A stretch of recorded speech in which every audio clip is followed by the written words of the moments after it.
What's up guys, it's FC, and I'm bringing you guys another episode of my tips and tricks. Today we will be looking at the MPL, or the Maschinenpistole in German, as you would say. That probably didn't sound any German at all, and I'm sorry to Ben, my German subscriber.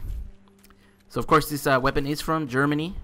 It's got a 30-20 damage ratio, making it a 4-shot kill up close, 5-shot kill at a distance, making it a pretty weak gun compared to some of the other weapons in the game. It's got a recoil of 70, 60, 60, 30, meaning it's gonna want to pull to the right and in an upward motion. The gun is unlocked at level 35, so that is a little bit later into the game, but that should not deter you from using this weapon. That is a very good weapon, and I'll give you guys the rundown as to how I use it and how I'm successful with it. First thing I want to go ahead and bring up is ammo. The weapon comes with a 32 magazine size, and it comes with 96 extra bullets after that. So ammo is going to be an issue for predominantly longer gameplays. If you're a kind of person that consistently stays alive for a long time, you're going to see that ammo is going to be an issue. So I would recommend that you run something like scavenger, or pick up a second weapon as soon as possible. That way you can always have some sort of primary weapon available to you and not have to go into gunfights in a disadvantage or anything like that. You're actually going to see this coming up for me. You're going to see me pick off the guy at A right here. Now I'm going to go ahead and jump down into where A was after I pick off two more guys. I'm sorry. So now I'm going to jump down into A, and what I'm going to go ahead and do is pick up a secondary weapon. At this point it was the M14 as it was there. So I did pick up a secondary primary weapon just because I knew that the MPL was already low on ammo. So because it's low on ammo, another thing that you have to notice is that accuracy is going to be very key. Now if you have an accurate shot, you probably can get away with not running scavenger and not have to worry too much about ammo. For me, I was able to get away with it because my shot was a little bit, it was on at that point, but usually I have a bad shot. So I was able to use this weapon during this gameplay without running something like scavenger. I had hardline, sleight of hand, and I believe hacker on. So if your shot is on that day and you feel like you're not missing too many shots, you could probably get away with not running something like scavenger and probably build up to like something like a 7 kill streak and be okay. But if you have a notoriously bad shot and you know that you are a bit of a sprayer and you do take a lot of bullets to take people down, I would recommend scavenger, or at least running the dual mag, so that you get that extra ammo and not have to worry too much about running out of bullets or picking up weapons.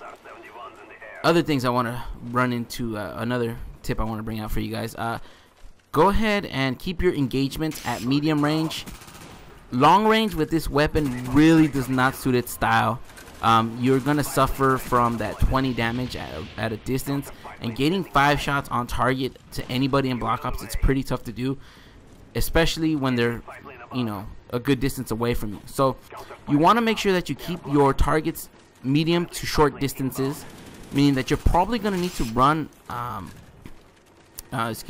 you're probably gonna need to rush a little bit with the weapon so that you can keep your encounters much closer than you would probably run with something else like a 74 or a Famas or something, or any of the other weapons that are just a little bit stronger.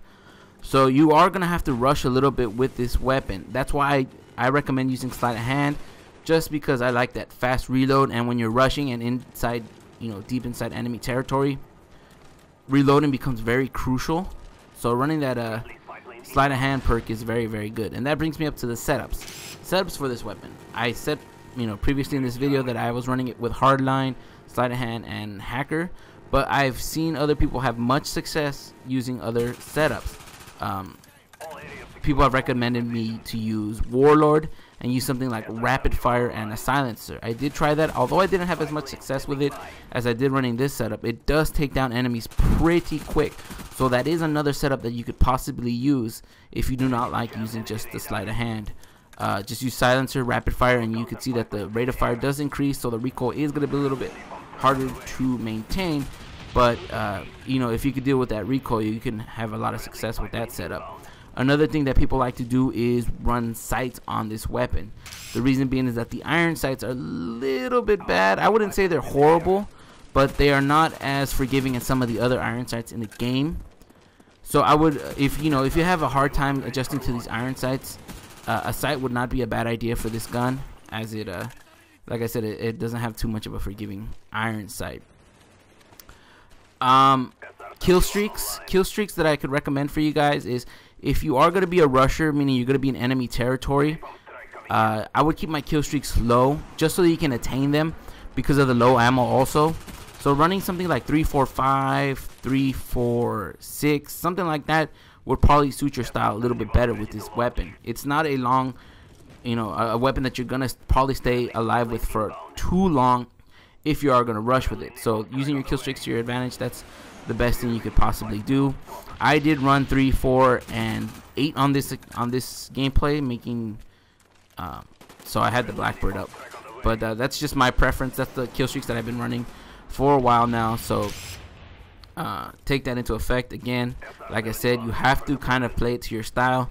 If you are going to need that ammo, I would recommend just using lower kill streaks, just so you can get to those kill streaks quicker and not have to worry about the ammo. If you do want to run the larger kill streaks, make sure that you conserve your ammo, or make sure that you do pick up another weapon so that you can go ahead and not have to worry too much about that in the long run when you start getting into those deep kill streaks that are 7, 8, 9, 10, and 11, where ammo becomes crucial. So let's go give a quick rundown. I'm sorry, the game kind of distracted me. Ammo, crucial. Accuracy is another thing, guys. Make sure you guys set up the correct kill streaks for the setup that you are going to be running. If you're going to be rushing, use lower ones. If you're not going to be rushing, you could go ahead and get away with higher kill streaks. And my final score is 30 and 5. If you guys like this video, give it a rating. It helps the channel out. I usually don't ask for the rating, guys, but I do want to get this channel a little bit more out there. And that's pretty much it, guys. Till next time, later.